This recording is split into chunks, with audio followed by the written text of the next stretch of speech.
If you want to know why I wear a lot of clothes with collars in these videos, it's because sometimes I film after work. So this here is a typical work outfit for me. It's time to wrap up the books I read in June. Now, I had an atrocious reading month, for me that is. Typically, I'm able to read between 12 and 14 books a month. I only read 8 books this month. And I know like a lot of people will say like, oh, well, that's not terrible. It's not like you read no books. But I was still bummed at myself because I was able to maintain this really good streak throughout the year until now. And then I had this crazy month of travel and emotional crises, and I just couldn't concentrate on reading like I usually can. So in this video, instead of doing just the top books I read this month, I'm actually going to recap all of the books I read this month, which means you will actually hear some negative reviews this month. I know, gasp. So let's hop to it. First, I read Binti, which is a novella by Nnedi Okorafor. It's a sci-fi story about this girl called Binti, who is the first of her people to be accepted into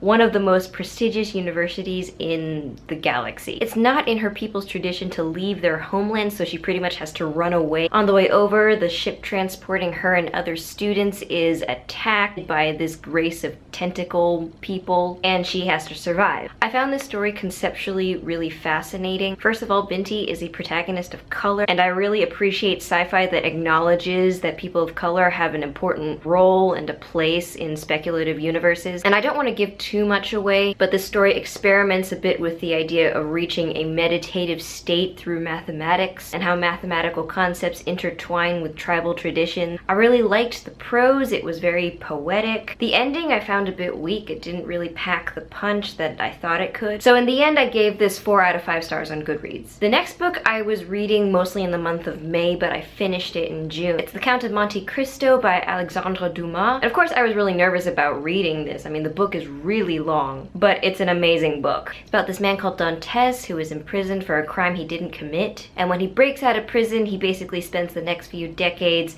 plotting to take down the people who screwed him over. The story is a really interesting exploration of revenge and how it consumes an individual and everyone around them. I feel like a lot of stories, and especially in movies, make out revenge narratives to be really awesome and badass, but don't show the collateral damage that comes with vengeance. And I find that very reductive and simplistic. So if you like lots of characters in your stories, really intricate and thought-provoking plots, then I highly recommend this. Next, I'm going to talk about a couple graphic novels. I read the first volume of The Umbrella Academy, The Apocalypse Suite. I'm a huge fan of Gerard Way and My Chemical Romance. This is the graphic novel series that Gerard Way worked on after MCR disbanded, and I've always loved his sense of aesthetic, so I was really excited to pick this up. I would say I enjoyed this the way I would typically enjoy your average B-grade action movie. I mean, the aesthetic is amazing. The characters look really cool, but I really felt the pacing of this was off. We were introduced to all these different characters really fast. I didn't feel like I got to spend enough time with all these different characters, so I didn't feel invested enough in any of them. Some of the character development felt kind of abrupt and random. I'm not opposed to reading the sequel, but this really doesn't rank with my favorite graphic novels like Preacher or Sandman. It's really not up there.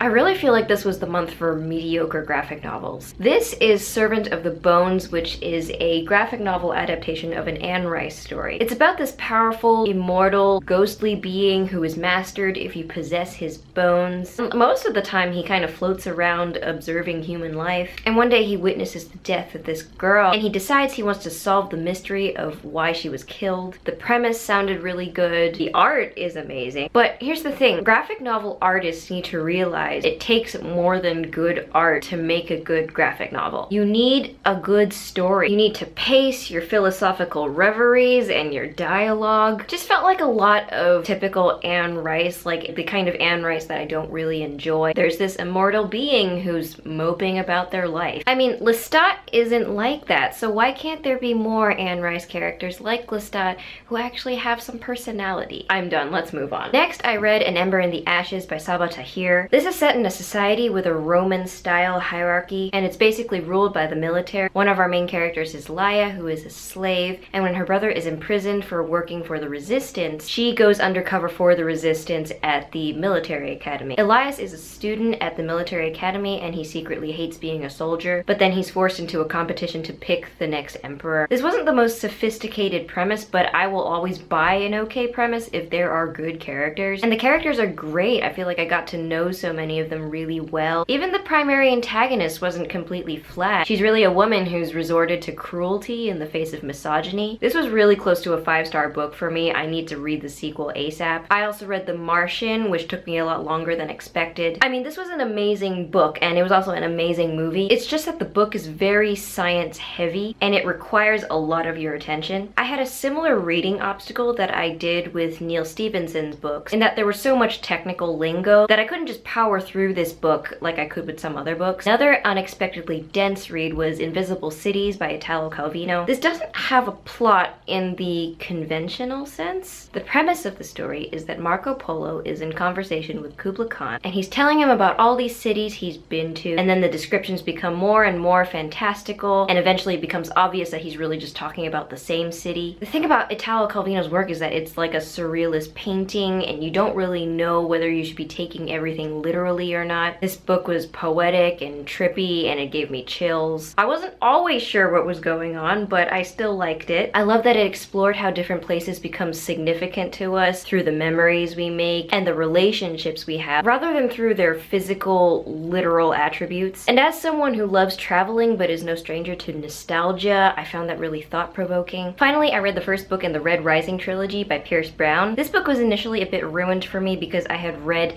Ember in the Ashes, The Martian, and a couple other dystopias right before this. This is basically about a Martian society that is dictated by a very harsh caste system. The lowest caste mines underground for the upper castes. The main character, Darrow, is from the lowest caste, and he's driven to revenge when his wife is executed, and he's enlisted by the resistance movement to pass himself off as a member of the uppermost caste and compete to the death at their military academy. Right off the bat, I could see similarities to the Hunger Games, Divergent, Ember in the Ashes. And also, this book takes place on Mars, and I had just read The Martian, which describes in detail the geography of Mars, so I was just like, why don't I feel like I'm on Mars? But I stuck with it, and some aspects of Darrow's character journey really fascinated me. For instance, he has to go through this really intense physical and intellectual transformation in order to fit in with the upper caste. And that reminded me a lot of Gattaca, so I thought, wow, that's interesting. So I went from being not invested at all in his character journey to being very invested, and I think it speaks well of a story that can do that. So I'll definitely read the next book. I just need a long break from YA dystopias. So that's my June wrap-up. I hope you enjoyed this video. Feel free to follow me on Goodreads and Twitter. Let me know what books you enjoyed last month, and subscribe if you haven't already, and I will see you all later.